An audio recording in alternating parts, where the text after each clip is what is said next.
பிரேஸ்தெல்லாம் எல்லாரும் எப்படி இருக்கீங்க? நல்லா இருக்கீங்களா? எல்லாரும் நல்லா இருப்பீங்கன்னு சொல்லி ஆண்டவருக்குள்ள விசுவாசிக்கிறேன். இன்றைய வேளையில் எல்லாருக்கும் என் அன்பின் வாழ்த்துக்கள்.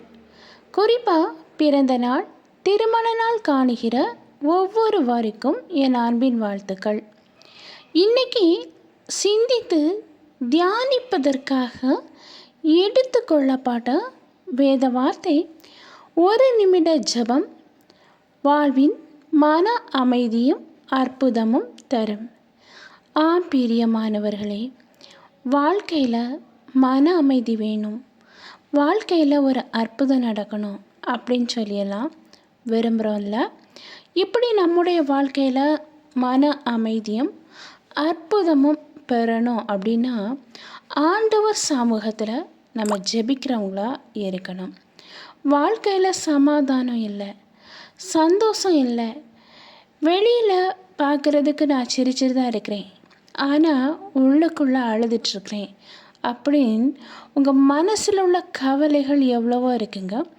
அந்த கவலை, அந்த மனபாரங்கள், அந்த சோகங்கள், அந்த விரத்திகள் நீங்கணும்னா நீங்கள் ஆண்டவர் சமூகத்தில் ஒரு நிமிடம் ஜெபிச்சா உங்கள் வாழ்க்கையில் இருக்கிற மன குழப்பங்கள், மன போராட்டங்கள் நீங்கி மனம் அமைதியாக மாறும்.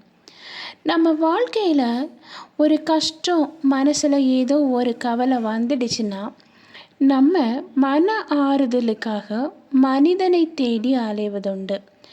நம்ம நேசித்த நபர்கிட்ட நம்முடைய மனசில் இருக்கிற காயங்கள், வேதனைகள், அவமானங்கள் அனைத்தையும் சொல்லி ஆறுதல் படுத்திக்கலாம் அப்படின்னு சொல்லி நம்ம வாழ்க்கையில் நடக்கிற சில விஷயங்களை அவங்ககிட்ட ஷேர் பண்ணும்போது, அவங்க கேட்கும்போது, சில நபர்கள், எல்லா நபரையும் நான் சொல்லலைங்க, சில நபர்கள் அதை கேட்டுட்டு அதை இன்னொரு நபர்கிட்ட போய் சொல்கிறதும் அதுவே நம்முடைய வாழ்க்கையில் பிரச்சனைக்கு வழிவகுக்கிறதுமா இருந்துட்டு தான் இருக்குது. இன்னும் சில பேர் நம்ம வாழ்க்கையில் நமக்கு ஒரு பிரச்சனை அப்படிங்கும்போது அதை ஐயோ பாவம் அப்படின்னு சொல்லி கேட்டு அதன் பிறகு நம்ம தலை மறைஞ்ச பிறகு அதை ஏளனமாக பேசி சிரிக்கிற நபர்களும் உலகத்தில் இருந்துட்டு தான் இருக்காங்க. ஆனாலும் என்னமோ தெரியாது, மனசில் இருக்கிற ஒரு கஷ்டம் வந்த உடனே அதை யார்கிட்டையாவது சொல்லி ஆறுதல் படுத்தணும்னு சொல்லி ஆறுதலுக்காக தேடி போகின்ற மனிதர்கள் எல்லாரும் நம்மளை ஆறுதல் படுத்தினா கூட அந்த ஆறுதல் நிரந்தரமாக நம்மக்கிட்ட தங்குமா அப்படின்னா இல்லைன்னு சொல்லுவேங்க. ஆனாலும் மனிதன் ஆறுதல் படுத்தின அதே உறவு, அதே மனிதர்கள் தான் நம்ம மன காயங்கள் வர்றதுக்கும் காரணமாக அமைவாங்க. அதனால் எந்த மனிதர்கள்ட்ட நம்ம ஆறுதல் தேடி போகிறோமோ அந்த மனிதர்கள் உங்களுக்கு பிரியமானவர்களாக இருந்தாலும் சில நேரங்களில் நம்ம மன காயங்களுக்கும் கவலைகளுக்கும் அவங்க தான் காரணமாக மாறுகிறார்கள். ஆமீன், ஹல்லேலூயா. அதனால் நம்ம மனசில் கவலை இருக்கா, துக்கம் இருக்கா, வேதனை இருக்கா, மனபாரம் இருக்கா, மனுஷன்ட்டு போய் அழத இன்னைக்கு நிறுத்திட்டு ஆண்டவர் சமூகத்தில் நீங்கள் சொல்லுங்கள். உங்கள் மனபாரங்களை அறிகிற தேவன் அவர். உங்கள் மனசில் எவ்வளோ பெரிய குறை இருந்தாலும், எவ்வளோ பெரிய வேதனை இருந்தாலும், மனிதன்ட்டு சொல்லி அழ முடியாத ஒரு சூழ்நிலையில் நீங்கள் இருந்தாலும், உங்களை நேசித்து உங்களை வழி நடத்துகிற தேவாதி தேவன் உங்கள் கூட இருக்கிறாரு. தாய் தகப்பன் கைவிட்டாலும் நான் உன்னை கைவிட மாட்டேன் என்று சொன்ன ஆண்டவர் உங்கள் வாழ்க்கையில் இருக்கிற மனபாரங்களை, மன துக்கங்களை நீங்கள் அவர் சமூகத்தில் சொல்லி அந்த பாரங்களை இறக்கி வைக்கும்போது அந்த பாரத்தை சுமந்து தீர்த்து உங்கள் வாழ்க்கையில் ஒரு பெரிய அற்புதத்தை செய்கிற தேவனாக இருக்கிறாரு. பைபிள் வசனம் சொல்லுது, வருத்தப்பட்டு பாரம் சுமக்கிறவர்களை நீங்கள் எல்லாரும் என்னிடத்தில் வாருங்கள், நான் உங்களுக்கு இளைப்பாறுதல் தருவேன் என்று சொன்ன ஆண்டவர் உங்கள் வாழ்க்கையில் உங்கள் வருத்தங்களை போக்கி உங்களுக்கு ஒரு ஆறுதல், மன அமைதி தர வல்லவராக இருக்கிறாரு. இப்போ நம்ம பைபிள் வசனம் பார்க்கலாமா? எரேமியா 33ஆம் அதிகாரம் 3வது வசனத்தை நம்ம படிக்கும்போது, என்னை நோக்கி கூப்பிடு, அப்பொழுது நான் உனக்கு உத்தரவு கொடுத்து, நீ அறியாததும் உனக்கு எட்டாததுமான பெரிய காரியங்களை உனக்கு அறிவிப்பேன். ஆமேன். ஹல்லேலூயா. என் மகளே, மகனே, உன்னுடைய மனபாரங்கள் நீங்கணும் அப்படின்னா நீ என்னை நோக்கி கூப்பிடு.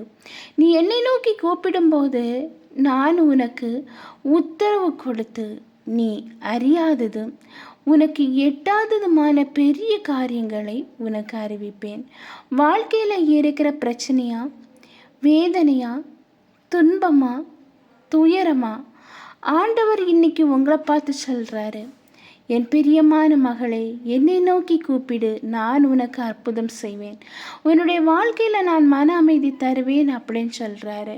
பாருங்க, 2வது வசனம், யாக்கோபு 4ஆம் அதிகாரம் 8வது வசனத்தை எடுத்து நம்ம படிக்கும்போது, தேவனிடத்தில் சேருங்கள், அப்பொழுது அவர் உங்களிடத்தில் சேருவார். பாவிகளே, உங்கள் கைகளை சுத்திகரியுங்கள், இருமனம் உள்ளவர்களே, உங்கள் இருதயங்களை பரிசுத்தமாக்குங்கள் அப்படின்னு சொல்கிறாரு. நம்ம வாழ்க்கையில் மன அமைதி வேணும், அற்புதம் வேணும் அப்படின்னா நம்ம பரிசுத்தமாகணும், நம்ம தேவனிடத்தில் சேரணும். அப்போ அவர் நம்மக்கிட்ட சேருவார். பாவியான நம்ம கைகளை சுத்தம் செய்யணும். இருமனம் உள்ளவங்க எல்லாருடைய இருதயங்களும் பரிசுத்தமாகணும் அப்படின்னு சொல்கிறாரு. நம்ம வாழ்க்கையில் அற்புதம் பெற்றுக்கொள்ளணும், அதிசயம் பெற்றுக்கொள்ளணும், மனதில் அமைதி வேணும் அப்படின்னு சொல்லி எல்லாம் விரும்புகிறோம் இல்லையா? இன்றைக்கி ஆண்டவன் நம்மக்கிட்ட சொல்லுகிற வார்த்தை என்ன தெரியுமா? பரிசுத்தமாகணும்னு சொல்கிறாரு. பரிசுத்தம் இல்லாமல் தேவனை தொழுது கொள்ள முடியாது. நான் பரிசுத்தர் ஆகியால் நீங்களும் பரிசுத்தமாக இருங்கள்னு சொல்கிறாரு. நம்ம ஆண்டவருடைய பிள்ளைகள் பரிசுத்தமாக இருக்கணும் அப்படிங்கிறதுல ஆண்டவர் பிரியப்படுறாரு. 3வது பாருங்க, சங்கீதம் 34வது அதிகாரம் 18வது வசனத்தை எடுத்து படிக்கும்போது, நொறுங்குண்ட இருதயம் உள்ளவர்களுக்கு கர்த்தர் சமீபமாக இருந்து நறுங்குண்ட ஆவியுள்ளவர்களை ரட்சிக்கிறார். பாருங்க, நொறுங்கி போயிருக்கிற இருதயம், மன கவலை, கடனை குறித்த கவலை, பிள்ளை இல்லையே அப்படிங்கிற ஒரு கவலை, சமாதான குடும்பத்தில் இல்லையே அப்படிங்கிற ஒரு கவலை, எப்போவுமே நான் அடிமையாக வாழ்ந்துட்டு இருக்கிறேனே அப்படிங்கிற ஒரு கவலை, ஏதோ ஒரு கவலையில் உங்கள் இருதயம் நொறுங்குண்டு போயிருக்கா?